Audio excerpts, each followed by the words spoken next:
Hello, and welcome to Castle of Horror, the show dedicated to horror movies and awesomeness. This week, we continue our retrospective on the Fly films with the 1986 David Cronenberg film, The Fly. This is episode 365. Bear in mind, if you haven't seen today's movie, we're going to be talking about it from the perspective of horror fans who have seen it. So, warning, spoilers ahead. From Denver, Colorado, I'm your host, Jason Henderson, publisher at Castle Bridge Media, home of the Castle of Horror anthology. With me from Austin is Tony Salvaggio, lead singer and bassist of the band Deserts of Mars and lead guitarist of the band Rise from Fire. Say hello, Tony. Howdy. Howdy. Also in Austin, Mr. Drew Edwards is the writer-creator of the long-running underground comic Halloween Man, currently published by Comixology. He is a Best Writer Ringo nominee, Austin Chronicle Best of Austin Award winner, and a member of the PEN America Fellowship. Say hello, Drew. Be afraid. Be very afraid. Is this the movie that originates with? Yes, and I knew, you know what, I was going to say that too and I was like, Drew's going to beat me to it. I know it because he always has the good quote. I was like, just waiting. I'm like, damn it.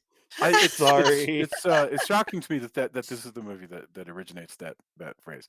And finally, also in Denver, color commentary. You just heard her, Julia Guzman of Guzman Immigration of Denver. Say hello. Hello. Hello. All right. Okay. The Fly.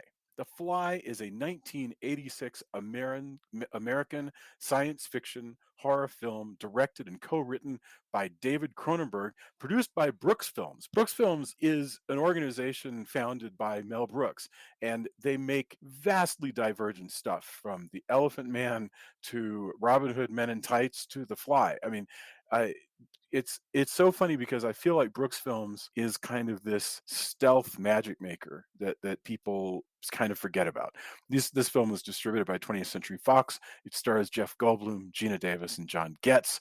And it is loosely based on the original 1957 short story called The Fly, and the 1958 film of the same name. And we're going to talk a little bit about, what of that original trilogy makes its way into this remake. It tells the story of an eccentric scientist who, after one of his experiments goes wrong, slowly turns into a fly hybrid creature. The score was composed by Howard Shore, the makeup effects created by Chris Wallace, and makeup artist Stephan Dupuis. And the film came out in 1986, and it did win an Academy Award for Best Makeup.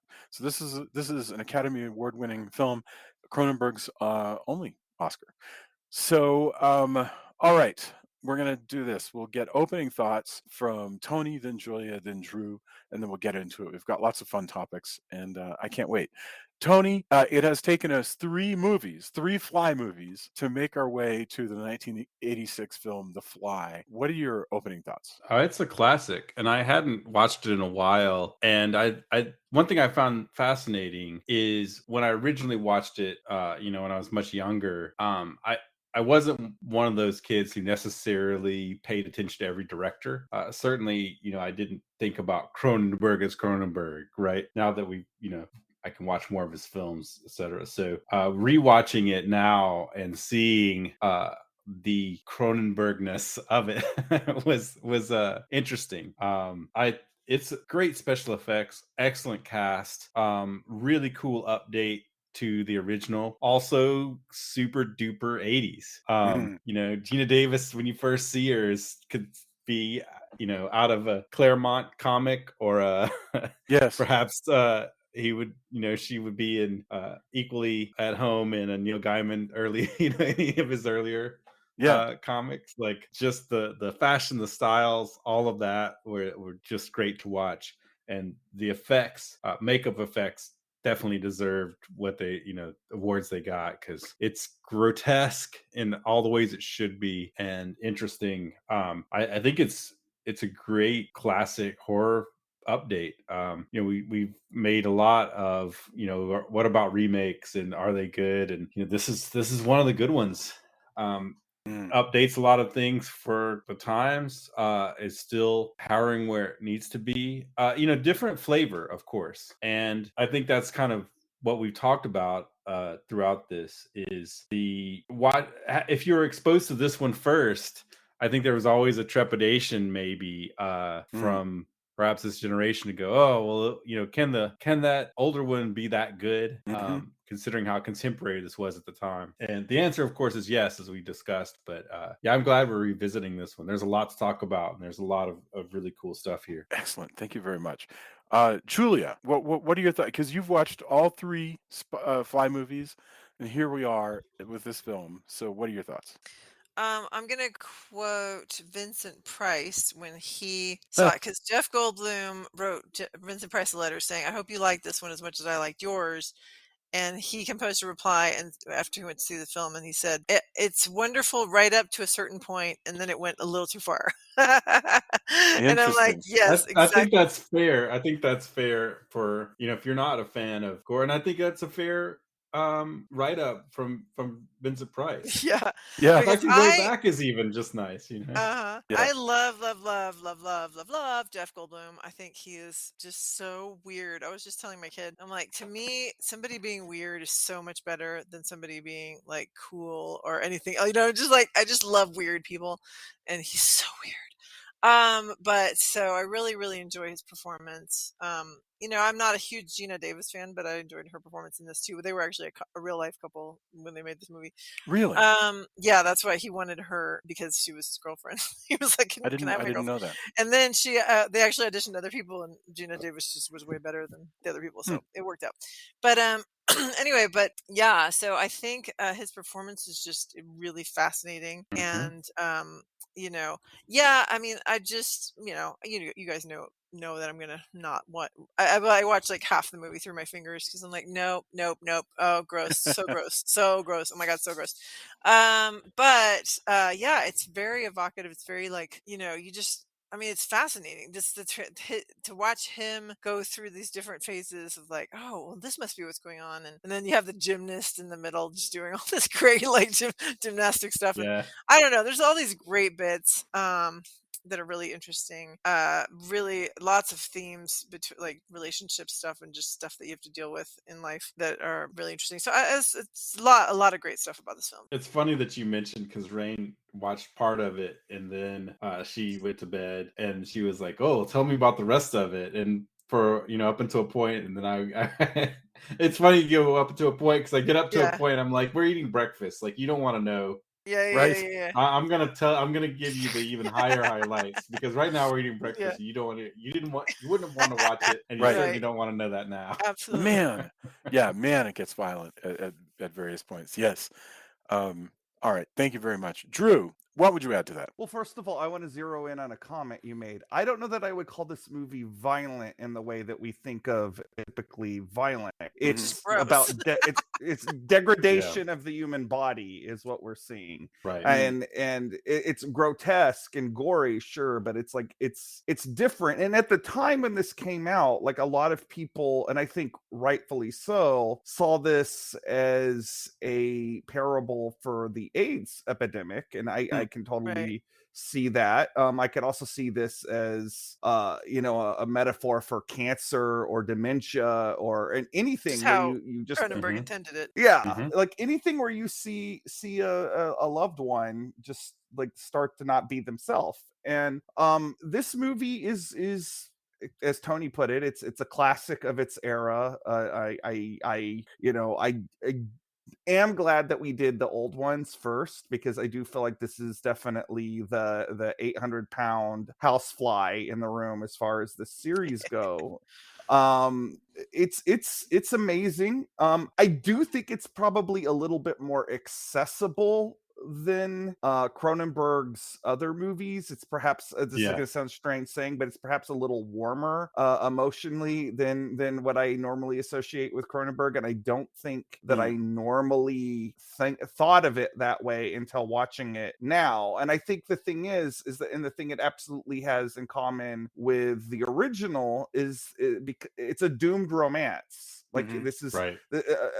And a doomed love triangle, which the original is as well. And I think that has a natural, relatable, emotional core to all the monster stuff that we're going to spend a lot of time talking about as well.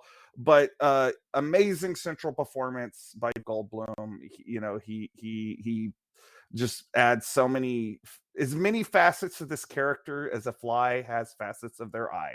Like he's amazing to watch. So this is going to be a good conversation, I'm sure. I think I kind of agree with you. I mean, the grotesquerie of it is different than perhaps some of Cronenberg's other films in the way that it's approached.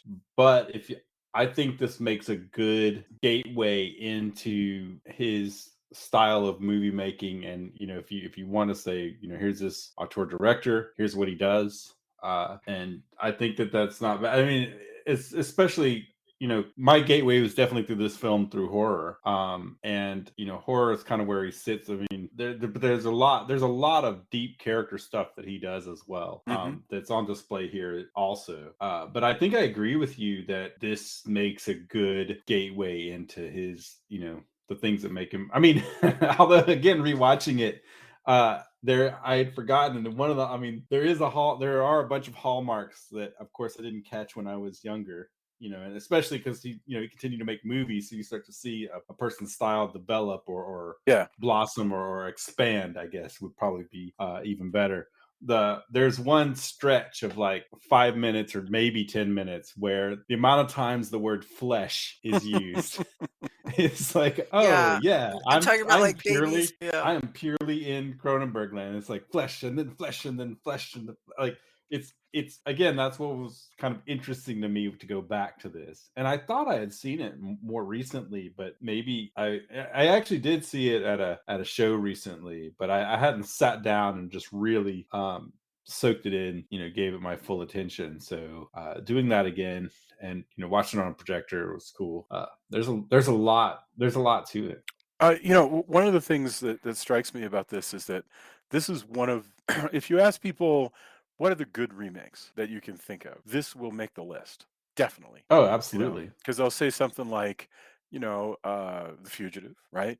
The Untouchables, The Fly, the Thing for sure. Definitely. There's a handful of them where something gets what we would now call a reboot, or a remake, and they'll go, yeah, that was definitely one of the Thing, definitely. This one I feel, in fact, is more in line with The Thing. Has a lot in common with The Thing in terms of a filmmaker of a certain generation looks at something from the 50s and says, what can I do to bring my own my own auteur stamp on it, but still, in a way, still have an homage to the original film. And I think it's just amazing to me. This is one of the very successful ones. This was on a lot when I was a kid, because it came out in whatever it came out, 86, and so then it was on HBO like all the time. And so I saw that guy's hand get melted many, many times on TV in the middle of the day, back in the 80s. And so it's just so funny that this was my first exposure really to the Fly universe. But it's a very good remake.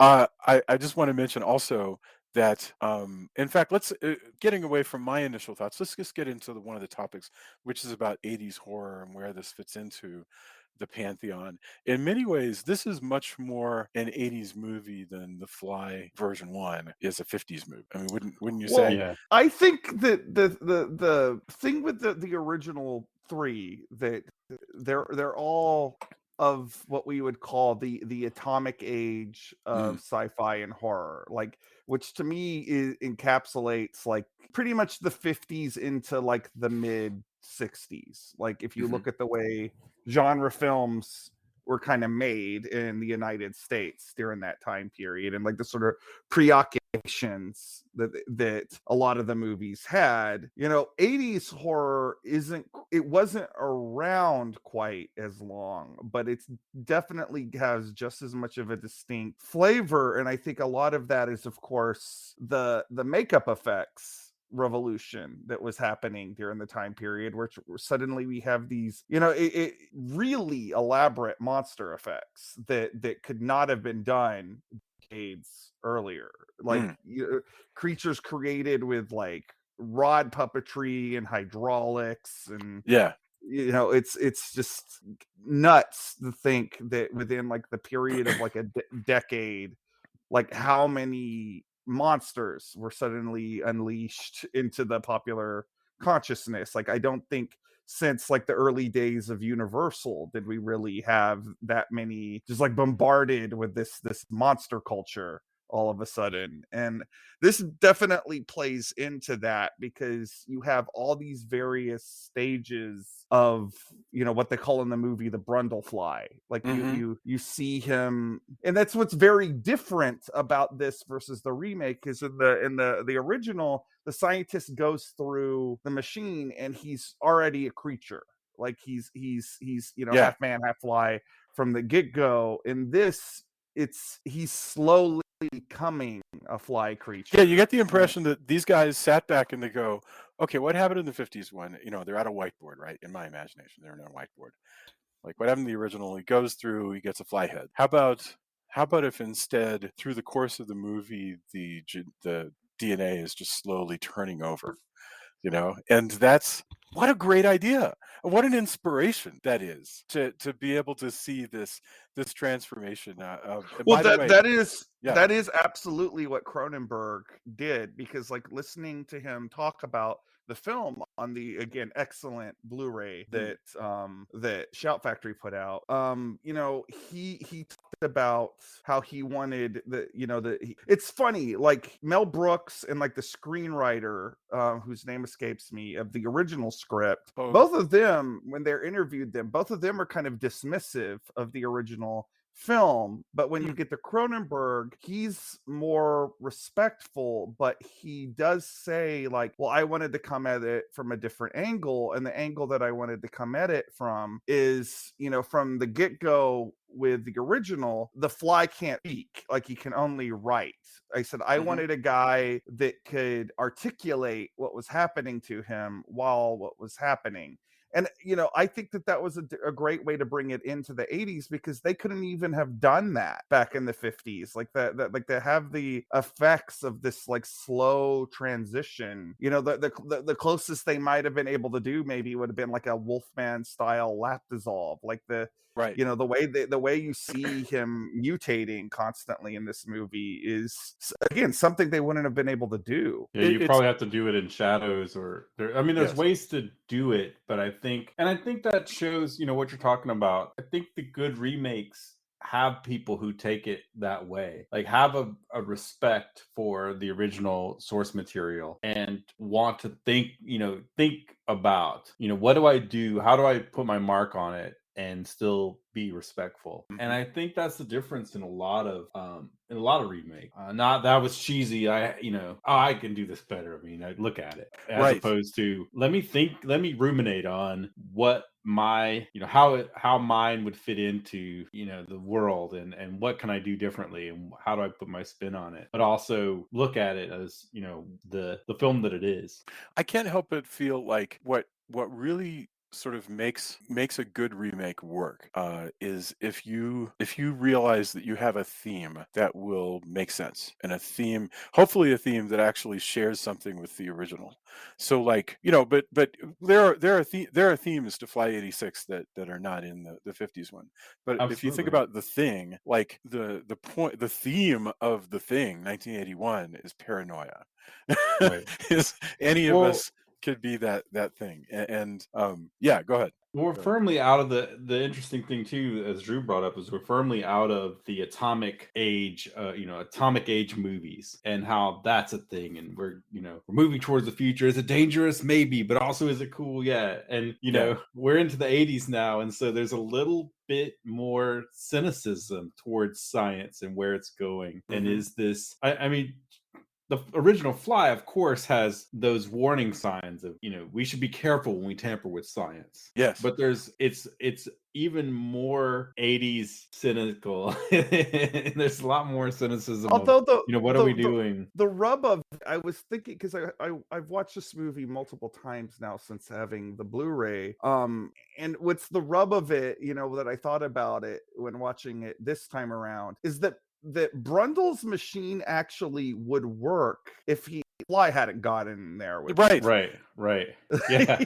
Yeah, it like, seems to work fine. In fact, yes. Once he has it figured out. like if he had just been paying better attention, then what befell him is very much, I guess, in line with the original, is that it's just happenstance. It's not, like with the previous two, like Return of the Fly and Curse of the Fly, there's very much of sort of that Frankenstein thing of like, oh, we shouldn't be, we're messing with something that man is not meant to know. But that's not really necessarily. Well, but it's not You're there right. yet. He rushes it because the thing is, if the machine was capable, just like it is with, I mean, it didn't fuse him with his clothing, so it's just not quite there yet because it hasn't figured out how to separate out genetic Well, he material. doesn't wear any clothes when he goes goes naked. through. Yeah.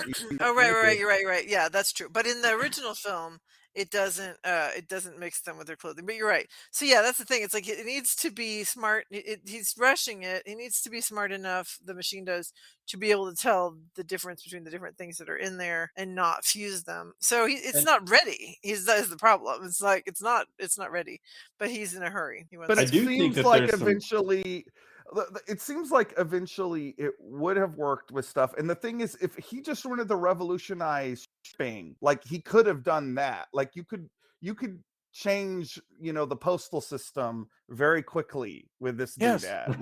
Right. Exactly. Like there is all kinds of practical applications to this telepod without ever having to be able to transport organic matter. There's tons of things. He's Absolutely. You're right. Yeah, he is rushing because he's a perfectionist. Also, he has motion sickness, so he wants to get rid of cars. But Yeah.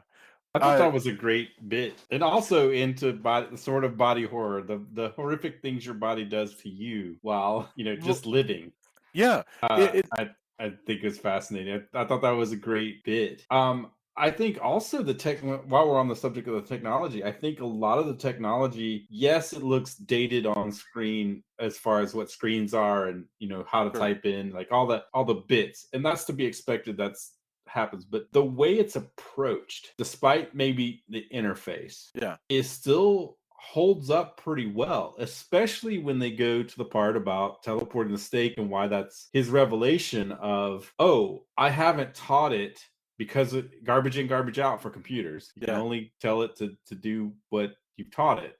There's his some idea of kind of applying fuzzy logic to, I have to teach this to think about flesh in a different way because it's different than inanimate objects. Can I ask a question? How that whole about steak thing works out? there? I thought that stuff is great. How it disassembles and thinks about how the fly and what to do with it, because he told it exactly what to do ahead of time. It tried to do that.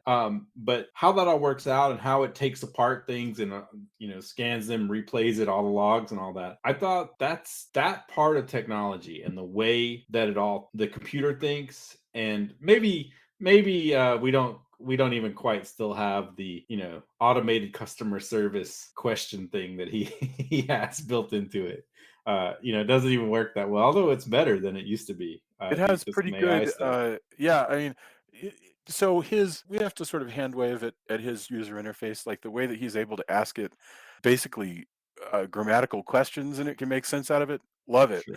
But that's also the AI stuff, and I love also that he freely admits that he's the manager of the things. Like, yes, his genius is what puts it together. But it's also to prevent you from going, oh, this guy is a laser scientist and blah blah. He said, no. I know what I need to build, and so I ask other people to build it. And also, that's the way you build top secret things too. You ask multiple places to, and it's up to other people to kind of figure that out. Which eventually, our intrepid, scummy, terrible misogynist of a journalist figures it out. Yes, does his journalist thing, even though he's horrible. But that I like that nod as well, because that's kind of how you would approach it. It's up to his genius to put together the parts, but he's not expected to be a super laser scientist and an AI guy and all of it. Although it does cool. Make him a smart guy when he's clearly in over his head with what's happening to him, but he refuses to go see A doctor. Like a doctor. Like Yes. Well, that's like that's he's hubris. clearly literally, yeah. I don't want to be a cancer patient. Like, Well, what it's an his interesting experience thing for him to too. say. Yeah. I mean, I think I don't find that at all outside the realm of a lot of smart people who are maybe too smart for their own good. And I've met people who won't listen to other people and he's sort of right. Like he will be in a hospital and that will be it, right? Yeah. Only it won't even be like hospice where they're kind of there to make you just live out he's- your life. It will be a lot of experiments and testing and poking and prodding, etc. But he's an engineer and I guess a physicist. They don't ever really fully say what his areas of expertise are, but you know, he talks a lot about genetics in this movie. But he's clearly not a geneticist. And you know, maybe if he talked to somebody, I don't believe, like within the realm of this movie, I don't believe there would be any going back for him. But oh no, I don't. I think he tries. He does try it. He looks into it and realizes like, nah, this. But you might have been able to stabilize his condition before he went mad. You know, like somebody who actually knew what they were doing. But you know, this isn't the sort of movie that gets a happy ending, which is like another 80s horror thing. Like I was thinking about how this has a very slap in the face, abrupt ending, very much the same way American Werewolf in London does. Like it's got that, okay, let's just sock you in the gut and roll the credits. And you know, that is very much like an 80s thing. Like I don't think, you know, even if a movie ended abruptly, like they in like older movies, you know, they made sure that most of the time there was a happy ending. One thing I want to say really quickly about him as a mad, quote unquote, mad scientist is before he goes mad, when he's just a regular mad scientist, you know, or what I find fascinating, and I don't know where Cronenberg is getting this crap, but he's a goofy scientist. And if you think of like, you know, Gene Barry in War of the Worlds or any of those guys, they were never goofy. They were always, you know, really rather suave. Like the guys out there building rockets and doing stuff for the Navy are all, you know, suave guys who you know are two-fisted and everything. Not so. This guy is goofy, tall, hunched, stammering, makes funny gestures, and it makes him endearing. But I don't know what it means. Yeah.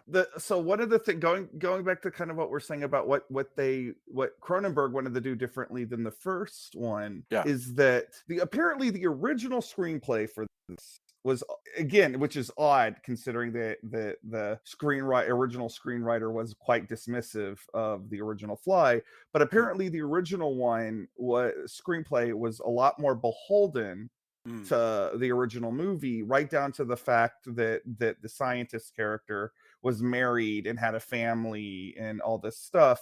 The first thing that Cronenberg wanted to do is that he wanted to have a more isolated, eccentric character. And you know, on top of that, like Cronenberg says that he wrote this character in his mind that the Jeff Goldblum character was a virgin. So like he's, you know, all the talks of the flesh and everything, like he's isolated in every way you can be. And that's, you know, funny because that's not what comes out here. What comes out here is a goofball who nevertheless knows his way around women. You know, he doesn't until after he, you know, he's very awkward with Geena Davis at first. It's like once he gets juiced up by, you know, he gets quote unquote superpowers, then I would say got a little more swag, but like, not even that. He is, but I disagree a little bit because he's less awkward than awkward people who are similar that you encounter in real life. And he does sort of kind of know how to, he's attempting to flirt and he's not successful at it, but he's more, and I think this is probably closer. This is also, you know, Jeff Goldblum brings a lot to the role. A really good actor, and kind of he's more suave than a lot of people. Like Geena Davis, I want you to hold on, let me finish, please. He's not suave as the typical kind of like Big Bang Theory nerd that whether or not it's true or not in that is in popular fiction or really popular fiction. He's not that, but he's closer to that, and he's the 80s version leading away from that like rough and tumble. I'm a scientist who can also punch people because scientists are also astronauts are scientists and all the people are heroes. We're seeing also the 80s version of that. And sorry, I didn't mean to be so adamant, but I wanted to finish my thought. Yeah, I just want to talking about how much Jeff Goldblum brings to it. I want you to imagine. So I was looking at the IMDb and how many people were considered for this role because James Woods was offered it and turned it down. Richard Dreyfuss turned it down. Willem Dafoe was considered for it. John Travolta was considered for it. John Lithgow auditioned for it. And I'm just like, it's so bizarre to think what a different film this would be if it hadn't been Jeff Goldblum. The only one out of that list that I can picture in the movie is Willem Dafoe. I think he could have pulled it off. I think that would have, if I had my choice, if I was looking at the list and go, we couldn't get Goldblum, who we're going to get? And that was on my docket. Same. I guess John Lithgow would probably be good, but he would be very different. But interestingly, those are not the ones that were offered it. Like the ones that were offered it are not who you would think of. So yeah, I think it's really okay, but the thing is, and like he is weird. Like he isn't a smooth guy. Like at first, Geena Davis is kind of put off with him until she sees how smart he actually is. Because he's a weird guy that wears the same suit every day. And he takes her out on a date. He takes her to McDonald's. Like he isn't really. He isn't really. He becomes kind of there's like a brief period of time when he gets fused with the Fly, where he becomes this sort of hyper masculine figure. Julie was talking about. He performs all these athletic feats, and he's walking around without his shirt off with like these glistening muscles, and apparently like Jeff Goldblum was actually like lifting weights before. Yeah, he was in great shape, which is why he's able to deal with that baboon. Apparently that was a challenge. Like the scientist in the original movie is very much like, you get why his wife is into him from the get-go. I do think that he does, Cronenberg's initial, desire to have a more isolated character. I do think I do disagree with you, Jason. I do think that comes through. Like he seems like he's, this isn't a guy that would have time to start a family. Like this isn't a guy that, if Geena Davis hadn't fallen into his lap, I don't think he would have ever dated, because I think he was just so laser focused on this goal. And all right. Yeah. Well, he also, once he sort of has solved it, he says, I mean, we throw out the line where he's like, I want to get back out there. So he's attempting, you get the impression that this party that he's at, where you first, meet our protagonist, was, him going, I guess I gotta go be cool at this party. And that's the coolest he can be. That's like all of his attention. When he's showing off his lab, and he's like leaning on his computer, and just like chewing on his thumbnail, he looks slick. He looks that's why she falls for him. That's one of the reasons she falls for him is she, once he's in his element. That's the difference. And I think that's a lot of scientists. I think that's a lot of awkward people. Like you'll meet. It's why you go to conventions, right? Right? Yeah. Like I know everything about comics or anime or name it. You go to a convention because maybe you're awkward there too, but it's different, right? So being within your element is where she's like, oh, well, now now we're talking, and she's definitely not into him until she sees him in his lab. Like change. Like the way this movie starts, honestly, is quite weird, because like you have like the credits, which looks like a swarm of insects, until we get to see that it's a room full of people, and then we're dropped into the middle of their conversation. And she's disinterested in him at first. She walks away. He pursues her. I don't necessarily think that that's a suave thing to do, Jason. Like I think I agree. He's not suave there. I'm talking. He has suaveness when, in fact, the distinction I was making is like Gene Barry is suave. David Hedison is suave. There's a suaveness to Jeff Goldblum in his lab when he's looking like a male model with his tie and the jacket and everything in his lab. But you're right, at the cocktail party thing, whatever they're at, this conference, he's awkward and weird. Yes. But it plays it also is part of the confidence part. Yeah. Right. Like, and she's rightly, I mean, knowing what I know, and the fact she goes up to his place is also like, oh, and she's even asking herself, is this guy really a serial killer? Like, what did I do? Right. I need to go. Right. And I also and her boss / ex-boyfriend kind of rightfully thinks he's a con man at first. Yes, that's right. I don't is big of a wackadoo as that guy is through most of the movie. Like, I don't actually think that he's entirely off base and thinking that Brundle might be there's certainly not enough fraud. proof early on that you should trust him. Hey, Julia, I want to ask you a question. You said, because I remember we were watching, we got to the end, and I said, well, John Getz as Stathis, the ex-boyfriend, boss, still confidant, still has a key, friend, jealous guy, hero. He becomes at the stalker hero guy. He's horrible. At the end, he becomes super useful. And you said, "Oh, I have things to say about this." Right. Well, let's come back. Wait, let's come back to that in a minute, because it's not the point at this point of the thing that I wanted to get to that. But I'll come back to it. I won't forget. Okay.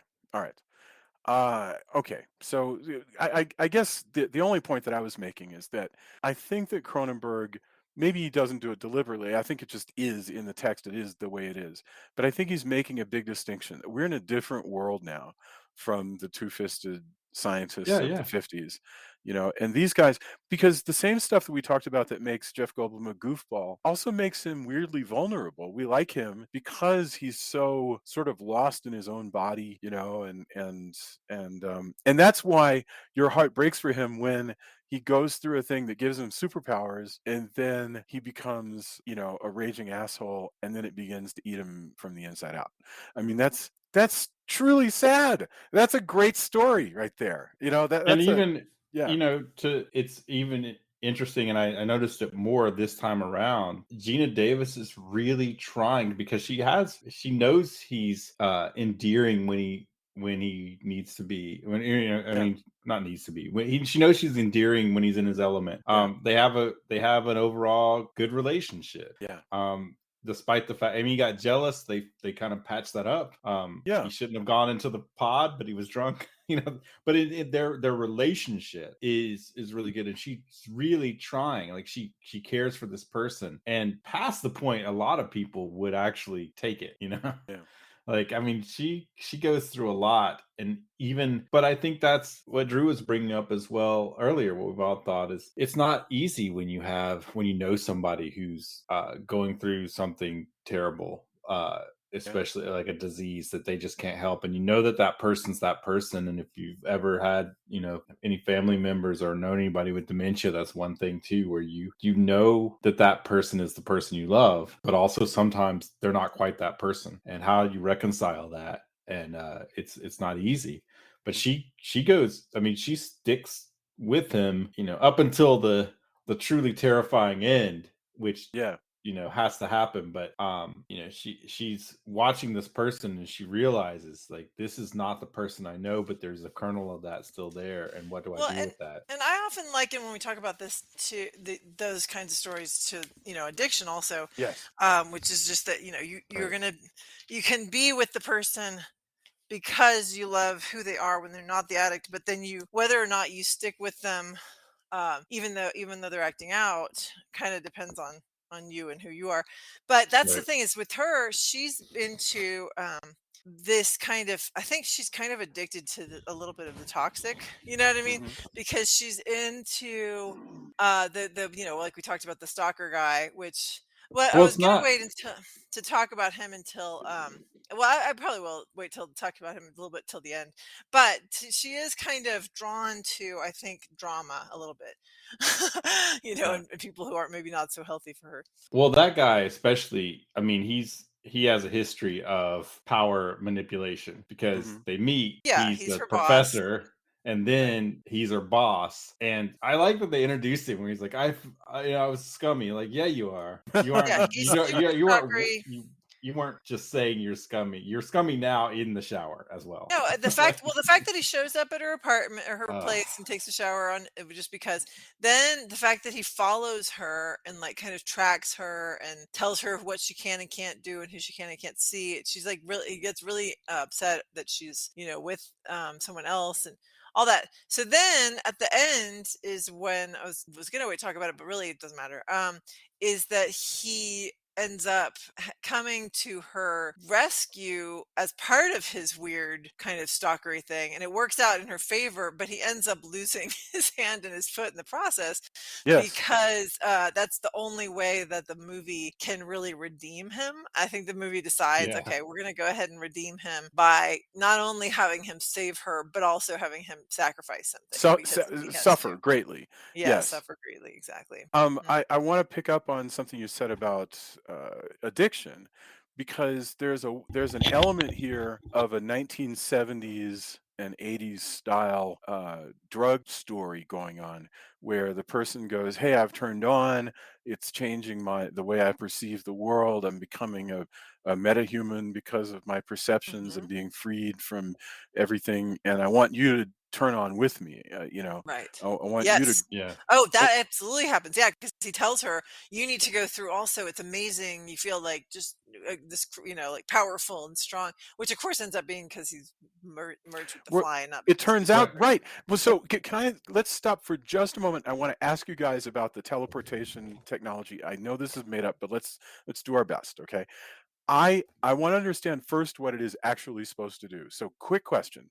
Does the teleporter, I'm going to call it that, whatever the hell it is, does the teleporter take my Sharpie pen and move it 14 feet, or does it take my Sharpie pen and destroy it and make a copy of the Sharpie pen? Yeah, it destroys and makes a copy because it's like a 3D printer. Because that was the whole thing about how the steak didn't taste right, because it's not. Because it it didn't did an understand. The computer interpretation didn't of steak, understand how it was supposed to be. Right, and somehow exactly. he fixes that, which I can't remember how, and then it. But that was that whole conversation about the flesh. So in theory, that's why if I were to go through the transporter, I would probably get healthier, because it'll probably make a better version. Well, no, but he's misinterpreting that. That's the whole thing. Yeah, it was just the fly thing. You're not it's gonna reproduce its whole job once he teaches it, and it's kind of a fuzzy logic kind of thing. We're not supposed to think about it. It's also like, don't think about this too hard. Kind of, he's gonna teach it to think about what it's reproducing and how it's doing that. Yeah. But he thinks it's purified him when the computer's job is to put everything back exactly how it's supposed to be. If anything's missing, it's gonna be bad. But also, my question going back to the addiction thing, though, I'm sorry. is we actually see him teleporting himself because he thinks that's what made him superhuman and cool. When he doesn't want to think about, he doesn't think to go back to the logs and look for the fly, etc., until later. But we actually see him teleporting himself because he's like, yeah, well, if I did it once and it made me feel this good, I'm going to keep doing it, because why wouldn't I? We know that that's not the case. We know why, but he doesn't, and he is addicted. Right. And that's also why he's like, you got to do this. Like, this is the best thing. And she says no, and he goes, you're jealous. I mean, it's so weird and wonderful. I'm not complaining at all. This is great. I mean, this is like truly what makes this movie, I feel. Yeah. But with addiction, like, you do the drug and it makes you feel great, but then you need it to feel good, and then you feel like shit. So it really actually works quite well, because this whole thing of like how he starts getting more and more. He's got rashes on his face. He looks sweaty. He smells bad.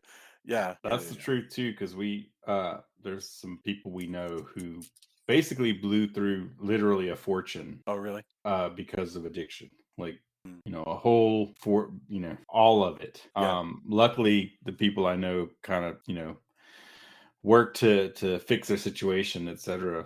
But we were told at one point in time, like, hey, that's the best I felt, and I wanted to keep feeling that way, and that's why if you haven't been through it, they said if you hadn't been through it, it's hard to explain, but I'm gonna try. And that his also that's also the switch though, where you're talking about like you're just jealous. That the whole part of it is also like I care about you, and why wouldn't you want to feel this good all the time? Because and in his case, he's thinking, oh, well, it's harmless. It's just this teleporter. It's not drugs like you think about it. And that's how some people will be like, it's just a drink, or it's just a whatever. Yeah.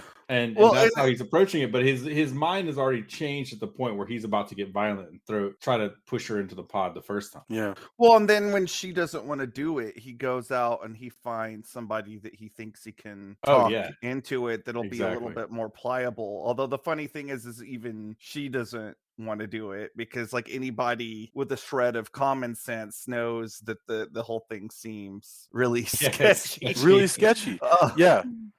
But so I will say on that note though, his whole going out and that arm wrestling scene to this day is just man, that is a rough, amazing in the context, but boy, oh boy, does that get me every time. Just because, again, like Jason said, it used to be on cable all the time. Yeah. So for some reason, I think I caught the movie on cable a bunch of times when it was around that scene. It's just, that is tough. I don't know. There's something about compound fracture stuff that's one of my things where I just go like, oh. Yeah. Well, and then the other guy's like, hey, you're cool. And I'm like, really? Because that was horrible. That's right. That's pure bullshit. But yeah, because, and the girl that follows him out, I don't care how like poor your self-esteem is, you're not following that guy. I just don't believe that. Well, and again, there's so much talking about the the gender politics.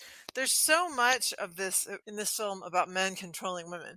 So this whole idea that he's gonna win her. If she that was just so creepy, and that she's fine with it. All of that was just really just made me kind of feel sick. Yeah. Well, I think it's supposed to make you feel sick, absolutely, to a degree, because if nothing else, it's kind of illustrating that this sweet guy that we met at the beginning of the movie is becoming a creep. Yes. Of course, you have like the contrast to the sort of stalkerish ex-boyfriend who was like a creep. Like, I don't know. There's something. He's a higher class creep, is what he is. Yeah, but he's the creep who always gets away with it in real life. Absolutely, like, he's a realistic, horrible, creepy jackass. Oh, that guy, and we see this a lot. What's interesting between now and then? I didn't mean to interrupt, Drew. Sorry. No. What's interesting is we have a movie where there's that guy and he's a movie trope, and we all know he's terrible. We all see him and he's manipulative. He's done this like twice. He's kind of had this up and down. He's still got this key, and we watch as Geena Davis's character basically goes, this is how I have to deal with this in 1986. Mm-hmm. And sadly, not enough has changed that it's not different enough. But it is watching it now with, way more adult eyes, and just seeing this is, she's the way that she has to couch things and kind of manipulate him back just to leave her alone, and to just, how do I get him out of the house? How do I get him away from me? How can I prevent him from stalking me again? Because I know he is. And he also does this classic thing where as soon as it gets really rough and he knows he's kind of pushed the line a little bit, he tries to play the victim. Oh, no, but I just love you. I'm just... Yeah, but what's interesting is that it's just like, it's so grotesque and realistic in that moment. He is also 100% of her support network. That's the wild thing, is that when she's in trouble, he's still the person that I have a question about that I would like to get everybody's thoughts on, because even in like the supplementary materials, I was wondering if Cronenberg would spend more time elaborating on it, but he didn't really spend a whole lot of time talking about that character. He talked a lot about Geena Davis's character, and he talked a lot about Jeff Goldblum's character. Do you think that Cronenberg was trying to subvert expectations by having this guy play a heroic role in the film's finale? Maybe, but I think it's closer to what Julia said, whereas that's the only way to make him even partially redeemable, because he's not real. Like, he says that, let's go get you the abortion, I'll help you, but he's not really altruistic. He's concerned he's concerned in the way that, well, if she's not in danger, she's probably going to be with me. I'm not sure. In those, I mean, I think to some extent we're looking at two characters really, because in those scenes, all of a sudden he's more like he's like a soap opera character who was a jerk for a couple Nah, years, and now he's I think if you meet enough of that guy, yes, he may be concerned, but his true concern, and I mean, it makes me sound terribly cynical, but these people are terrible. People like that guy. Yeah. And I guarantee you, had he been able to just like, Brundlefly goes away and we turn it into a different movie where it's about the relationship, like we cut the sci-fi off, right? Yeah. And it becomes just a drama, an 80s drama. Sure. His concern will only go so far as to this will lead her back to me. Okay. All right. Fair. And I really want to know, Julie. Yeah. Well, yeah, what I was saying earlier was that he desperately needs to control her, and so a lot of it's going to be how, what do I need to do to control her? And so, when he doesn't have, at first he can control her just with his charm, I'm assuming, when they were working together. Then it's going to be locational, like he's just showing up in her house. And then he's trying to force her not to have a relationship with somebody else that he doesn't like. Yeah, and then it's like, okay, yeah, exactly. And then it's okay, maybe I can control her by making her need me, but it's always a control game. It's 100%. But my question is, and I really want your thoughts, Julia, like no offense to Jason or Tony, do you think that this was done as like a subversion of like a heroic male, or do you think that it just was, like the filmmakers having like blinders on how big of a creep this guy actually is?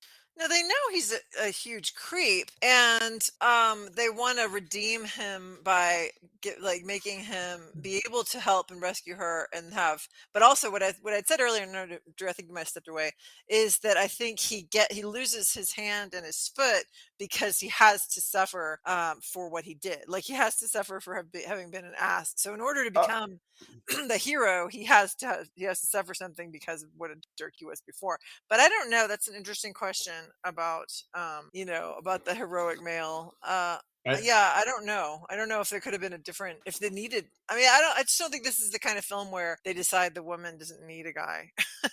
Because ultimately she kills the monster herself, like, and that's the way it ought to be. And it's a mercy killing in the same way, in a similar way. We get a modern take on, she doesn't put him through a press.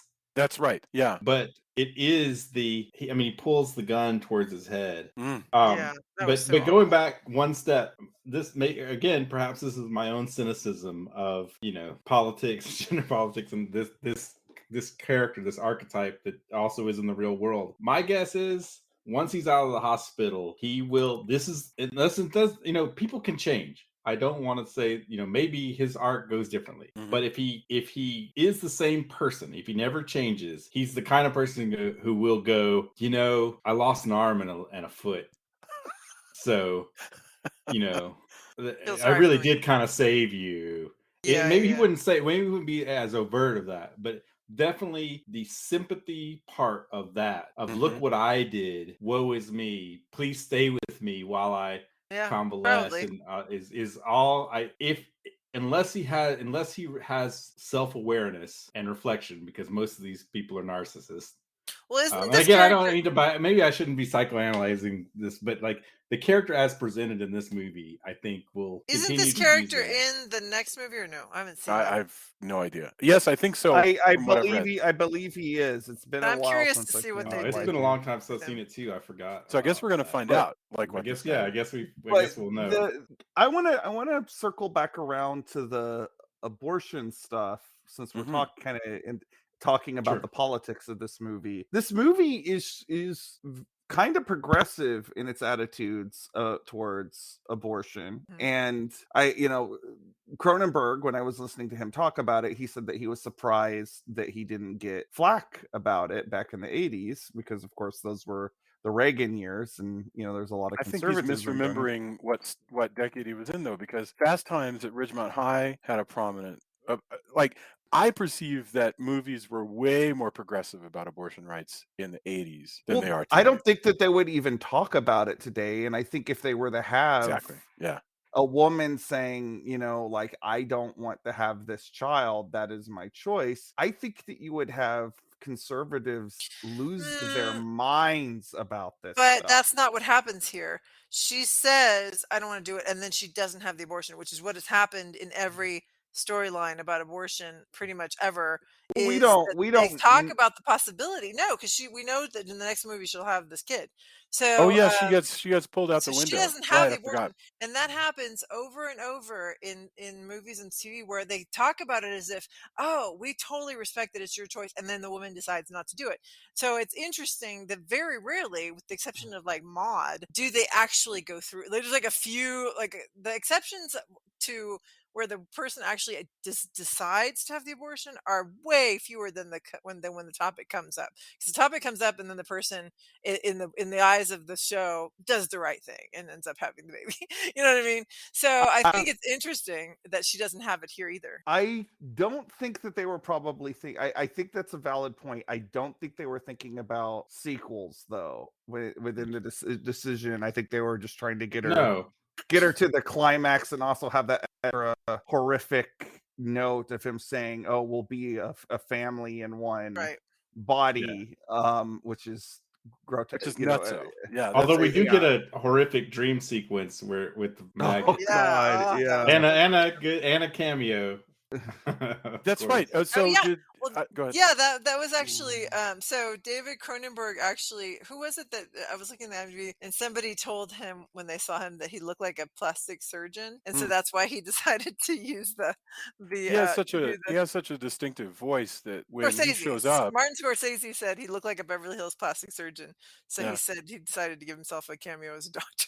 Well, also Geena Davis felt more comfortable with it being him than it would being some rando actor. Right. But sure. I wonder if that's what led to Dead Ringers, that quote. Yeah.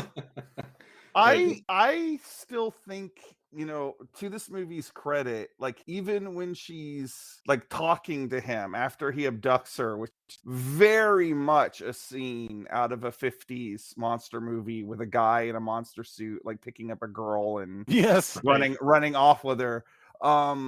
But the conversation that they have where it's like if you could translate his talk, you know, his speech out of the, you know, sort of sane stream of consciousness that he's at that point, like where he's basically saying, I'm the man, I deserve to decide whether or not you're having this baby or not.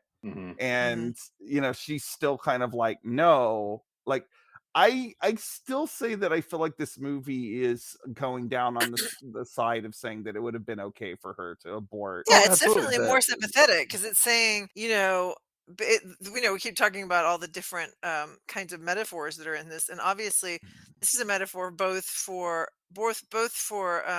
having a baby that's going to be deformed, like just what you're talking about, you know, like having a baby that's going to have some kind of terrible birth defect. And also having basically not necessarily getting raped because she wasn't raped at the time, but having it be a baby of a monster. You know what I mean? Like having the baby of a monster. So both of those concepts are super important in the conversation, even if you don't believe that abortion should be okay in the case of just people who just had sex with their boyfriend and got pregnant. You're definitely going to think twice about it when it comes to, should I be forced to have a baby that's going to suffer horribly and probably die? A hot topic right now is, of course, you know, if the birth is going to affect the health of the mother, the mother, and of course we don't know what having this guy's child, you know, like the maggot dream is, of course, an extraction of that, but we really don't know what having the fly's child would do to her. And that's a very legitimate fear. I just want to point out that it's interesting to me that in the 80s, this was a thing that was talked about a lot. And the distinction that I would draw is that by the 90s, it doesn't get talked about at all. But like Fast Times had an abortion storyline, and it was definitely not anti-abortion. Dirty Dancing had a don't have back alley abortions, pro-abortion storyline. I'm there's bound to be others that where it was a Like I storyline said, like the that came mod out. story about the rape. Yeah, right. So there's I really think if you were to do anything with an abortion storyline now, I do think that you would have too many people like, oh, why yeah, are I you mean, injecting politics into this? well, And there's a fair Well, it amount depends on going if on it's a now, but conservative show that's or for not. all. It's for Mm. it deserves its whole long because there's a whole bunch of like indie comedies and stuff like that that have abortion storylines going on. But you're right But that the mainstream for the last like 10 years is everybody talks about it, but somehow plot wise it just doesn't happen. Anyway, I think if you were to do that, you would do it the same as here, where horror is that lens yeah, that we're more likely to be able to talk about, whether or not you think this is horrific or not. But hmm horror is that lens that we can hold up important points like this, and that's part of the, I mean, there's, it's a wide range. We talked about it a bunch. Sometimes it's just a monster movie, but that's it's rarely just a monster movie though. Right? right.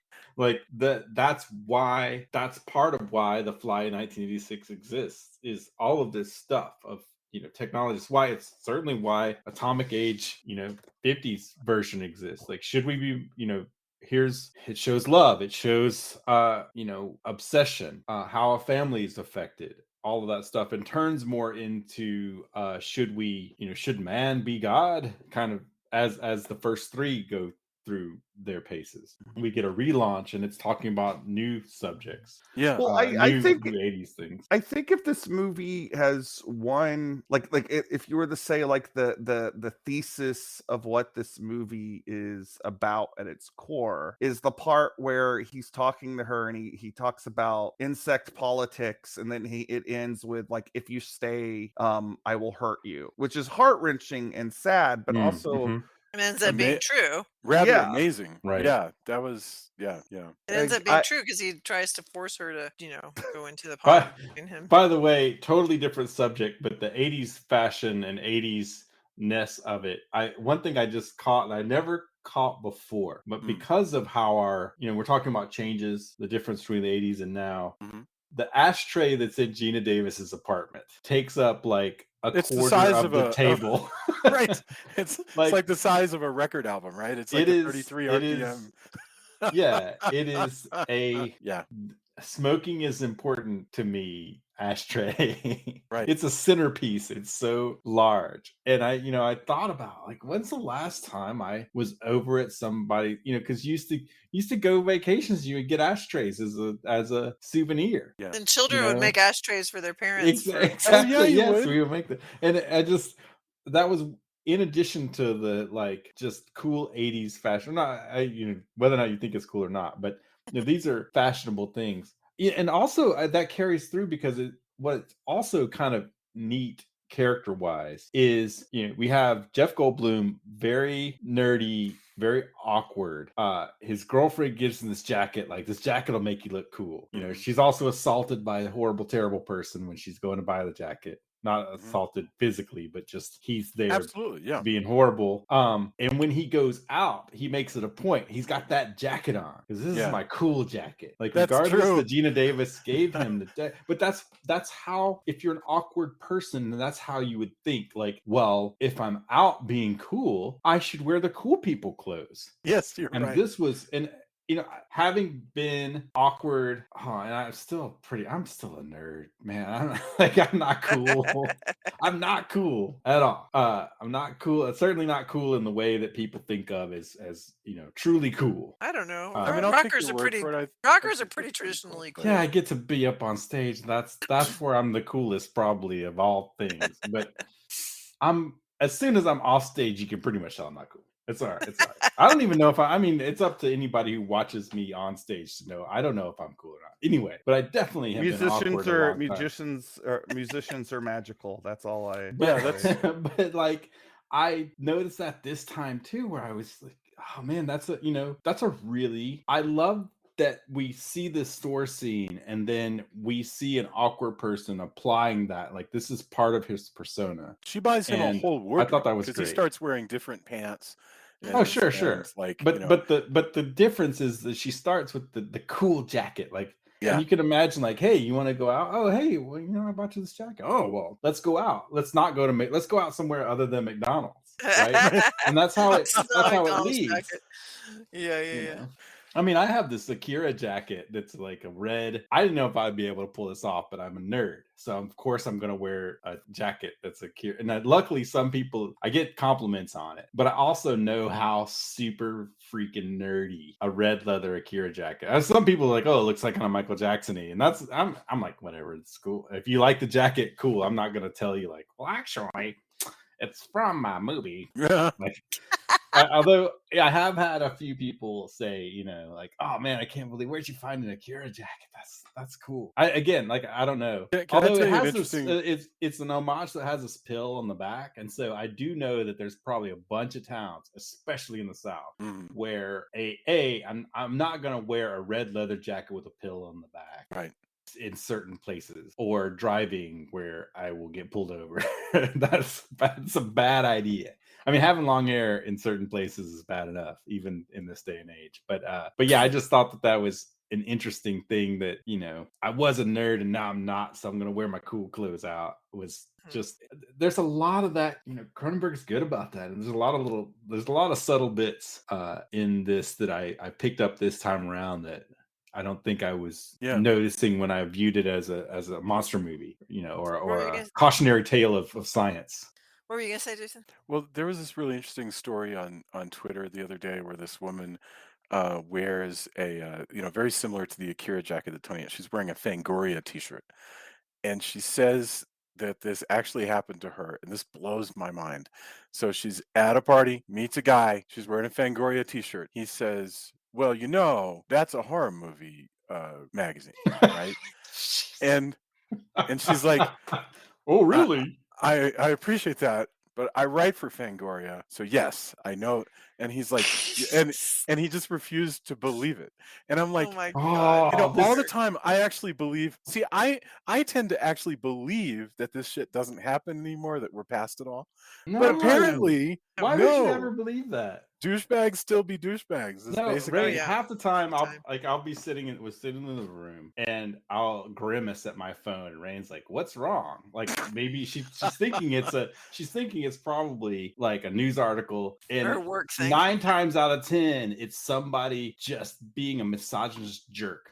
I mean, just being a jerk in general, but it's usually something like that, or something where my friend, a friend of mine goes, "Yeah, it's some idiot." He's why like, would you be name that three name 3 Thor stories that are blah blah blah, or like just exactly that. And I'm just grimace at my phone. I can't help myself, evidently, because Rain's like, "What did you just see?" I'm like, I know we're way off topic, but I remember reading this book called something like, I can't remember what it was called. It was like Angry White Male or something. But it was about but a chapter of it was about people who went into these health groups, people who gotten divorced or whatever, so they'd go to a support group. Yes, thank you. And sometimes they'd get hooked into a really toxic support group, and it made them believe in douche. In other words, they came out shittier than when they went in. And that made me super duper sad, horrible. because you don't just graduate from high school and become somebody who, when you see a girl say, "I love Marvel," go, "Well, yeah, but do you know who Gil Kane is?" I mean, or just like random stuff. By the way, Gil Kane is mostly DC, so I'm sorry, this is a terrible example. But like, why you don't just like wake up one day and decide, "I'm going to be an asshole to women I meet." And so you got to learn that stuff. And I don't. Or Well, you it's can a lot. I mean, or you you know can what? get It's a lot. fused with a fly. Yeah, Right? it's a lot to do with the same thing that makes bullies bullies, which is that you feel crappy about yourself, so you put other people down to lift yourself up. But anyway, we name really 3 should get back movies that aren't name 3 Fly movies that aren't 1986's Fly. All right, but we Oh should my get back on whatever topics we have left. Okay. I really 3 other enjoyed Flyentist movies, because I'm still going to use Flyentist. So That's are there ridiculous. any other comparisons or contrastings that we would make? I want to make one comparison right quick, and that is the nightmare. And there is the nightmare with the maggot is extremely similar to Ripley's nightmare with the alien in Which, by the Aliens. way, Aliens came out at the same time, so they were double. They were shown as double feature. Yeah, it came out a month apart, and so they didn't influence one another. This is not a case where Cronenberg or Cameron went, "Oh, that's interesting. I'm gonna quote from that." It's just in the ether. It was the zeitgeist. I mean, I think because they could, they did. And I think that was a lot of the rationale behind these 80s horror movies is suddenly, they had the ability to do things that were so much more complicated visually than anything that came prior to that. And the maggot dream is a good example of that, because I'm presuming that was like a hydraulic puppet. It's super weird and creepy, and wigs me out every time I see it. And you're using probably gallons of of gelatin and egg whites and shit to get the sort of gloppiness that that's covering that maggot and stuff like that. Well, and also the stuff that they use for the vomit that he throws up on his food that he's going to eat. It's I think they said it was egg and honey and milk. Yeah. That's how that's you do. Fascinating too, because they decided since he's gonna be a fly, he's got to do more fly stuff. What's the most disgusting fly things you can do? Right. Oh, by the way, did you know flies digest their food this way? Oh man, it's so... and Geena Davis's character has to, Veronica has to, when she goes into that apartment, that loft, it's just gotta smell absolutely horrid. Yes, right. Not even before he starts really sloughing off people, pieces, and she says that she goes, "You smell really bad." Yeah, but she says that, but just that whole, all of it. Before he makes the Brundlefly Natural History Museum, which I think is that's so.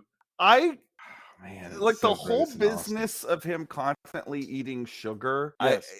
I think any other actor that would have been very goofy, you're gonna be constantly chewing on candy bars and things like that. I really think that that's one of the things that Goldblum did a really good job of.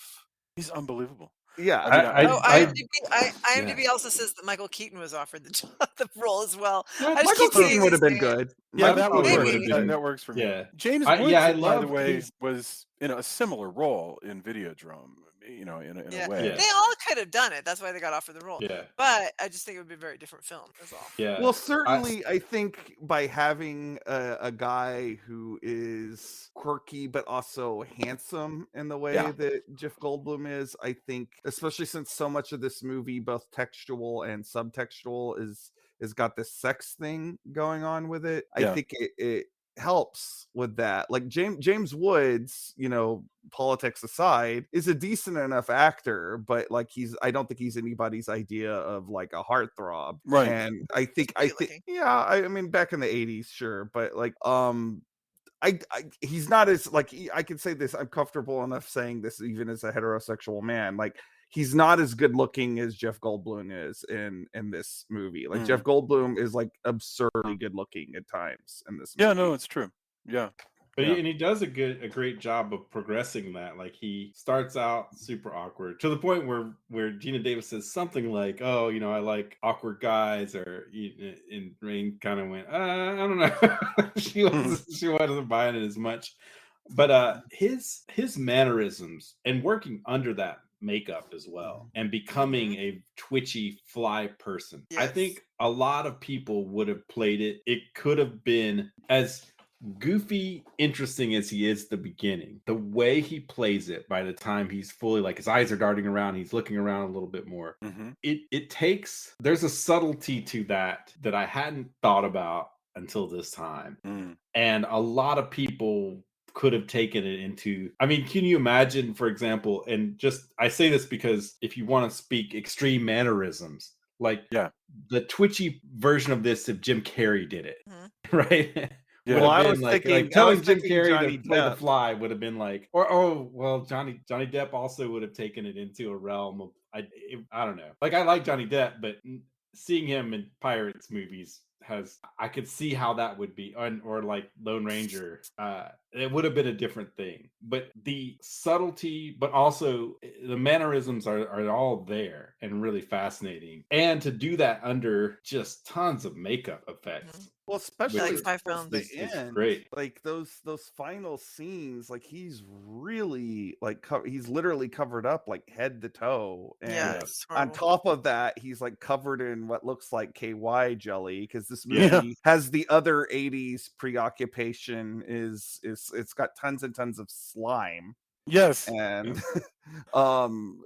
I just, like the stuff he does with his voice too, like when the more mutated he gets, the more he ramps up his Oh my speed, goodness. the way he Yeah. talks faster. Mhm. I think we Exactly. associate flies with being swift, and Well, and then towards the end, when the character that he is when he's closest to the final transformation, where he turns into the space bug, basically, his skin appears to be just a weird rotting sack around whatever the hell is under there. And Right. that's what's brilliant, is you realize, oh, that's what it is. It's just this thing that he's going to slough off. Right. And Well, then his head got bigger because his eyes were gonna take over. Basically, Holy the shit, fly yeah. eyes. Yeah. It's super weird. So gruesome and so well envisioned. It absolutely deserved the Oscar. Absolutely. well, That's he the final fly transformation too, it's like, because we've had the strength of Goldblum throughout the entire movie, when they switch to just like a monster puppet, we're still emotionally invested in the character by then. Yeah. True, good So point. when he like holds the shotgun up to his head, like if you hadn't had everything that happened before, you wouldn't care. Yeah, Like agreed. you'd just be like, shoot him in the head. But because Right. you've Yeah, had you're this right. amazing performance, And then you've really given up that any progress or any hope remains. Well, Yeah. I wonder, like, if let's just say that Geena Davis, instead of staying in Toronto, like she got in a car with douchebag and they just drove away, and Brundle didn't follow them. Like, and let's just say he mutated into a fly monster. What do you think would have happened to him? Do you think he would I have just think he like would have hung out? stolen another person and tried to mutate with them, because he was obsessed Yeah. with this Yeah. idea that if he merged with someone with the human, he would become more human. Goodness So I think he gracious. would have grabbed somebody else up. You think he just would have like grabbed like a homeless person or Or something? Yeah, or, and the the, excuse or, a they girl, give or you the in girl the from the bar, or whatever, whoever. Oh, one in the movie Tanya. that the excuse they give you is that the more insect-like he gets, the cruel he gets. The Yeah. more Well, he has the murderous brain of a fly. right. Those Bring it damn back murdering around. flies. It's just so Very good. good, Drew. Very good. Hey, so I have a question. I know this is off topic, but we kept calling this one of the good remakes. Should I watch the Blob? The Blob remake is The Blob remake is good. awesome. It's one of the good ones too. Okay. Like Yeah. I would love to do it for We should the totally show do at that. some point. Like I Maybe we actually own can- that on Blu-ray. Maybe we can Oh. throw it in Yeah. as a supplemental after this, just to go Yeah. with the good Also remakes. super 80s, but in all the best ways as well. Yeah. It is. Yeah. Well, I There is really there enjoy is that an movie. unironic mullet in that movie. Yeah. I remember Yes. when there were such things. So yes. Oh, All I right. had one. Oh, me too. Not that I'm not proud of it. I'm just saying. Although mine was mainly because my mom just didn't want me to grow hair in my eyes. Like for some reason that was a thing. So I was like, oh well, this is the popular haircut. Surely this will be fine. And I caught crap for that, for having long hair, You for know reasons what? that I shouldn't have caught crap. But I I should had have a caught rat crap, but not the tail. same way. But I had a rat tail at one point, which I actually think is worse than a mullet. But I had that's neither here nor I had an unironic full-on 80s mullet, like blonde down past my shoulders. Wonderful. oh yeah, man. Beautiful. I had fantastic mullet. He's very What proud. would we call party in the back? Jeff? What would we call Jeff Goldblum's hair in this? Is this? It's close to that. I mean, it's the Yeah. 80s. But it's curly, so it's different. It's more Yeah. like Yes. I don't know. I was a little bit bothered by the fact that the gymnasts that they got had different hair than Jeff. Well, they probably couldn't quite match the I know, Well, they had to peculiar find texture. apparently, according to Cronenberg, apparently most gymnastics people are not very tall, like because like Yeah, it's yeah. just Right. difficult to do those moves if you're a tall person. Sure, of course. So they Absolutely. had to find a few gymnastics people that could sort of match Jeff Mhm. Goldblum in height. So I think that's probably Yeah. what they had to do As good to, as they could. Yeah, yeah. I mean, Jeff Goldblum's rocking a pretty 80s epic look, so it's hard. It's Mhm. going to be hard to match that regardless. yeah.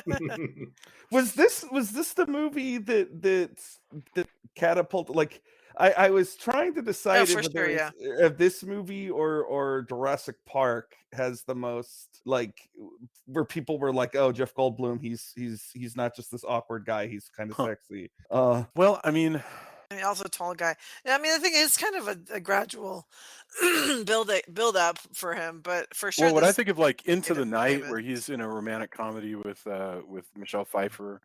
Well, if that's a romantic comedy, whatever the hell you want to call Into the Night, but that is one of my favorite movies of the '80s, and he's definitely the romantic lead. He's kind of a loser. The thing is, even in the tall guy in everything, he plays a character that women are attracted to, and yet is somehow the loser. It's hard to pin down exactly what it is, like what Jeff, but that's the sort of sweet spot that he's always in, you know. So yes. Although the more we talk about it, the more I kind of want to. I would cover either or both of these. I want to go back and watch Mr. Frost and Hideaway, Mm. which are both Mr. Frost is. I guess I haven't seen it in a long time, but I remember that movie really sticking with me at the time. Hideaway has perhaps maybe the soundtrack to me is a little bit more memorable in some ways, but I remember it. I remember thinking like, oh, that was all right, but I haven't seen that in a long time. But Mr. Frost really stuck with me for quite some time. I need to rewatch that. I absolutely need to rewatch it because it's been so long since I remember almost nothing from it. Into the Night, It by is the way, solid. came out like the year before this, so that was the year before The Fly. So before we go to our final thoughts, Julia, did you get to say what you wanted to say? Did we get everything? Yeah. Yeah. Okay. Okay. So, wow, there's so much here. Let's get our final thoughts. Tony, Julia, Drew, and then I'll go. Tony, I know that we've been all over the place, but talk about whatever you like for your final thought. Yeah, no, I mean, I think again, this is a classic, really excellent performances, and rewatching it after having not seen it for a while, and just really going all in as far as taking a look at it again was really awesome. Watching it, because I mean, if you're younger and it's on cable all the time, you don't see it in quite the same way. No, I agree. You see the compound fracture, you think about that. Yeah, it like yeah. sneaks up on like, you. oh, but, this, looking at it as more. Also, doing this as a retrospective where we've seen the what leads to this is fascinating. Now we get to see a new era of this, of flying-tist movies. Sorry, people are probably like, no, I really that's what you're sticking with. Anyway,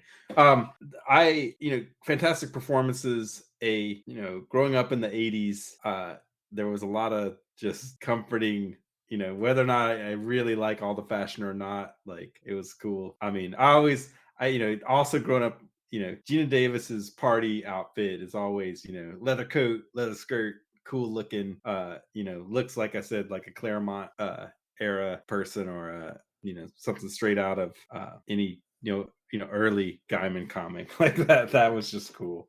I think there's a lot of both text and subtext in this movie. I think it's fascinating to go back and watch several Cronenberg films past this, and a bit before, and just see where he goes as a director is also interesting. To see the touchstones of what he expands on in later films is also fascinating. And like I said, I didn't think about him.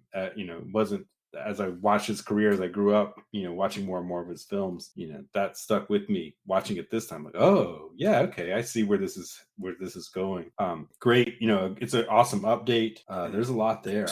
there's a reason why this comes up, and why in some ways it has, for a lot of people, surpassed the original. I don't necessarily think it's better because they're different films, but I can see why people might go, well, I like the 86 one.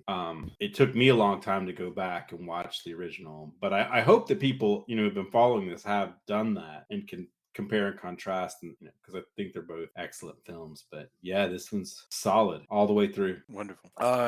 Julia, what about you? Yeah, it's super complex. There's so many levels to this film. It's not just a monster movie. It's got, I think you can take something away from it no matter who you are, because like personally you're going to identify with something in it about, just being in a relationship with somebody who turns into a monster, or or like aging or whatever. It's any, being sick, any of the themes that we've talked about, it's going to speak to you. So I love films like that. I like films that have a lot of different layers to them, but are not overly complicated. Like it's not that it has a bunch of different storylines that you're just like, oh my gosh, pick a storyline. It's just deep in a weird way. But yeah, I'm really glad that we watched it. Even though I watched half of it through my fingers, like I said. Julia, I have to say I am thoroughly impressed that you made it through this one, because I gorehound that I am, I even think this movie is hard to watch at times. It is so gnarly. I was like, ew. Yeah. No, but really interesting, and a very interesting conversation. Are we doing the sequel or no? Oh yeah. Okay. We're gonna finish out the series. We'll see what happens with these characters. Drew, what about you? Oh, well, I feel like for a lot of people that have been following along with us, this is probably the main event of this retrospective. I am glad though that we did the original 3 leading up to this, because I think you can see this sort of, that there is a lot that actually was taken from those films that ended up in this. Like, but I do think that this has a unique perspective on the lore, because Cronenberg just leaves his fingerprints on everything that he does. And I think that's what makes this a particularly memorable film of the era. And I think if you were to ask, we've talked a lot about 80s horror this time, and I think if you say, okay, what are the top 10 monster movies of the 80s? I think most people would list this, and rightfully so. It is a fantastic movie. It's got a lot of subtext, a lot of text, and just amazing special effects that just were, like if you're a special effects nerd, that alone would be reason enough to watch this. But then you have, terrific performances by, Geena Davis and Jeff Goldblum at the center of it. In a lot of ways, this movie is kind of like watching a play, because it doesn't change scenes very much, and I think that speaks to the fact that this is very character driven, even though you have all these gross out effects. And I don't know, I just it's a movie that I really appreciate, and I'm glad that we have covered it now. Very good, thank you very much. I couldn't add anything to it, because I've already went on about how much I admire this thing. So I'm just so thankful that we got to discuss it. And I cannot wait, even if next week's film is a disappointment. Sometimes I really enjoy just finding out where sequels went, even if I do not have high hopes for this movie next, because I haven't heard a thing about it. You don't have fly hopes? Ha! Nice. So I am shaking my head at you, Drew. Yes. So I'll always go for the pun. No, I remember being surprised that I didn't expect much, and I remember thinking it has a lot cooler stuff than I expected. So I'm hoping that that memory is correct. Coolio. So all right, then we should do our endorsements and see what we got. And Tony, that brings us around again to you. Do you have anything to recommend? Like, what do you got going on? Oh yeah, I saw. So Rain turned me on to Minx, which is on HBO Max, and it's really solid and does a lot of things that I did not expect. Mm. Yeah, I really the writing's really great. Cast is awesome. I also caught Death on the Nile last night, which Mhm. I've heard a lot of mixed reviews. But one thing I can say, no matter if you know, you may or may not dig it, but holy moly, does it look Yeah, awesome! Mhm. beautiful. It is just there's so many just great shots in that film that I don't know what everyone will, you know, it could be. And you know, I definitely, it's been a while since I watched the original movie, and I don't think I read the books. I was always more of a horror sci-fi person, more than mysteries. I've read several, but that mysteries weren't what I, you know, regularly absorb when I would go to the library or buy books. But no matter what, it is amazing to look at. I think, I mean, I think it did well, and I think people like it okay. But I've heard a lot, like I said, I've heard a lot of mixed reviews. But I my had biggest takeaway was just how beautiful it looked. there was a really interesting, somebody just last night was posting, and I can't remember the name of the writer, but she was like, saw Death on the Nile, and I was expecting it to be worse because everybody's been saying how bad it is.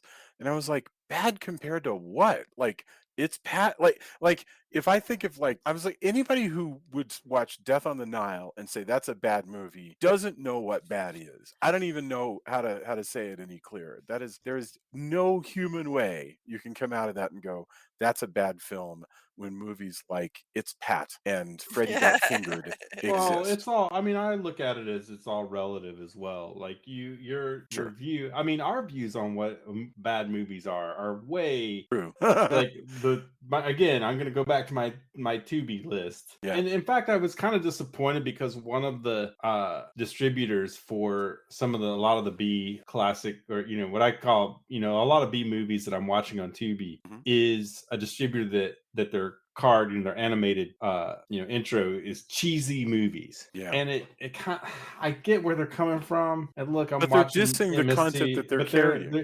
yeah, it's like, I don't know. When I see that, look, I'm happy that they're releasing things that I get to see. Yeah. So I'm not trying to complain too much, but it is a little disappointing to see it like, haha, nudge, nudge, elbow, cheesy Yeah. movies, right? It, especially when you have somewhere like Shout that's actually, you know, respectful of even B movies that they're releasing. Yeah. And I found that to be a little disappointing. I get it, but you know, that placard, that animated, you know, it's like a thing of cheese falls down, and maybe it's pizza. I can't remember. No, I But agree with you. That is so it's a bummer. insulting. I mean, maybe we're overthinking this, and maybe we need to loosen up, but that Sure. just feels really, it feels like these words don't mean anything anymore, you Well, I know? think to some people it is cheesy movies, and that's okay. And that's kind of where kind of my point, you know, as well, is there can be things you don't like, and there's certainly parts of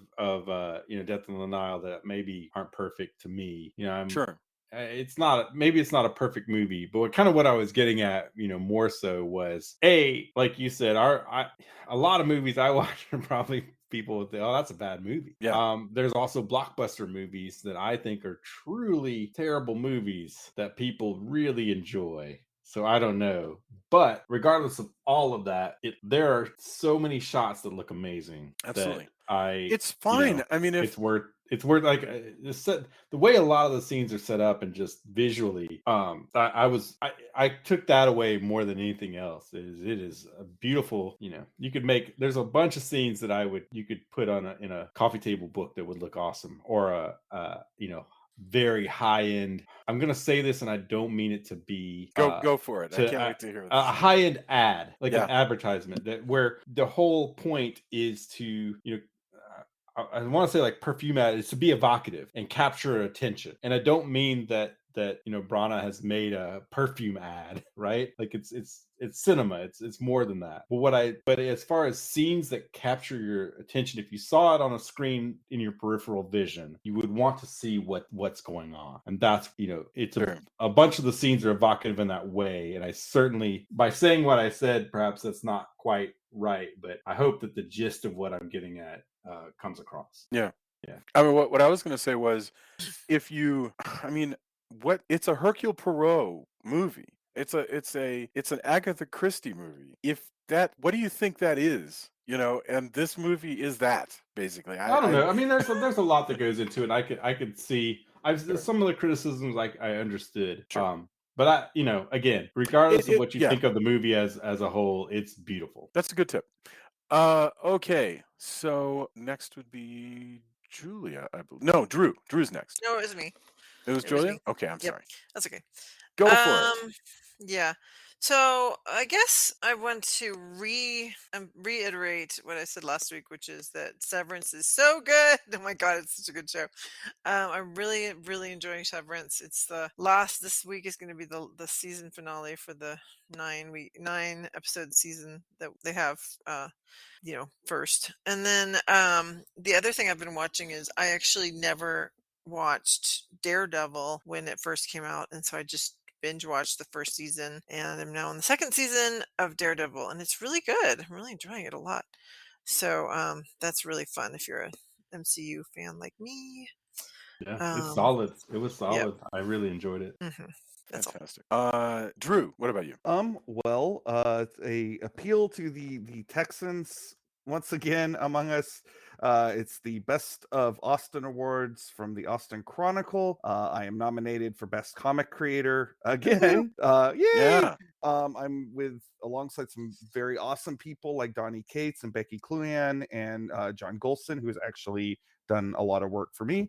But if you listen to this podcast and you live in Texas, please go to theaustinchronicle.com and vote for me. I would truly appreciate it. It does. A lot of people in this day and age of cynicism are like, oh, awards, what does that matter? Awards actually do help out a lot. They help me when I'm applying for grants. They help with my career profile and everything. So if you want to help me continue to do what I do, please just take less than 5 minutes out of your day and go vote for me.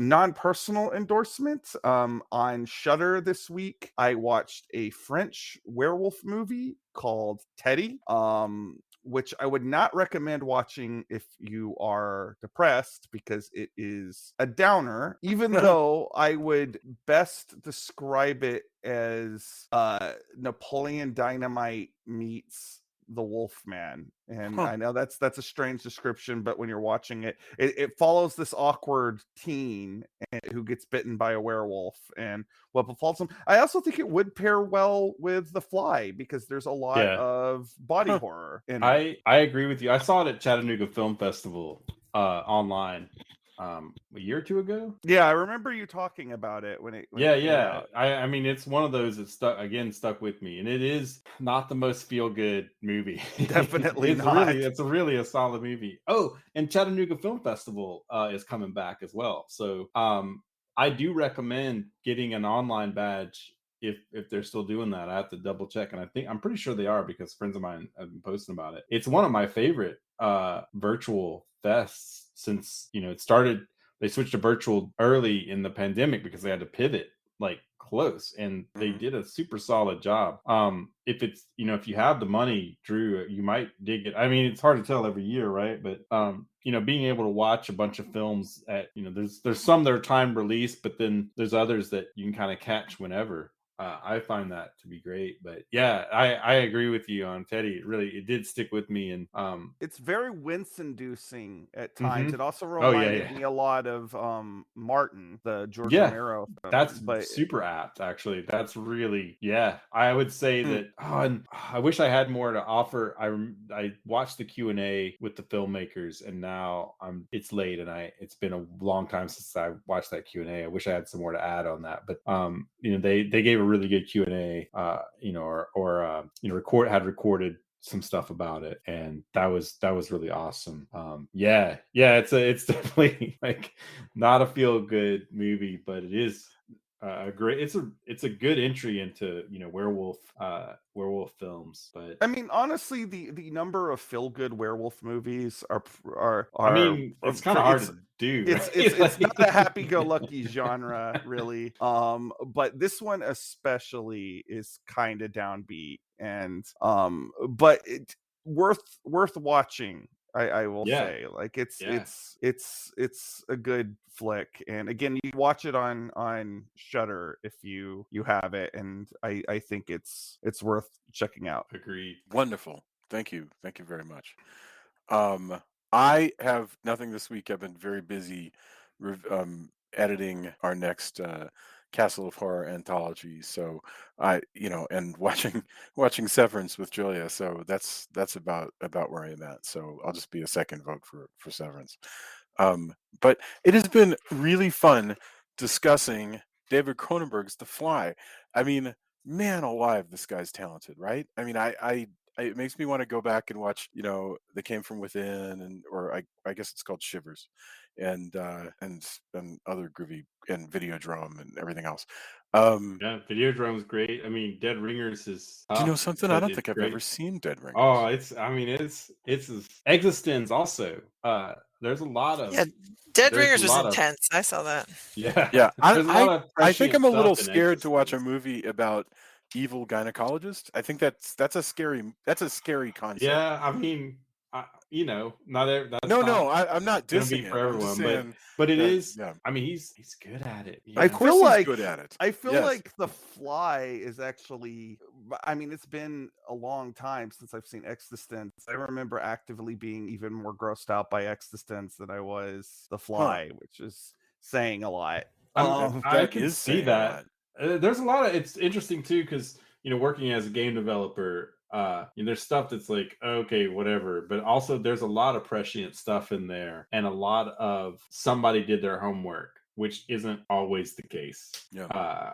I was prepared to just kind of go, well, Cronenberg and video games, okay, but I mean, there's still a lot of weird stuff in it, right? Like, it's definitely you know who the filmmaker is when you're watching that movie. But I thought it got a lot of stuff kind of right in the direction of what he's going for as far as games and stuff. It's really solid. All right. Well, then I will check that out as well. Thank you very, very much. Those of you listening, don't forget we've got several episodes previous to this on the 3 Fly movies. We got another Fly movie coming up, so it's been we're pretty fly. We're pretty For white guys. Oh Yeah. no! Oh, Yep. my head. Thank you very, very much. I'm so thankful over you. Be kind to one another, and we'll talk to you next week. Bye. Bye. Right.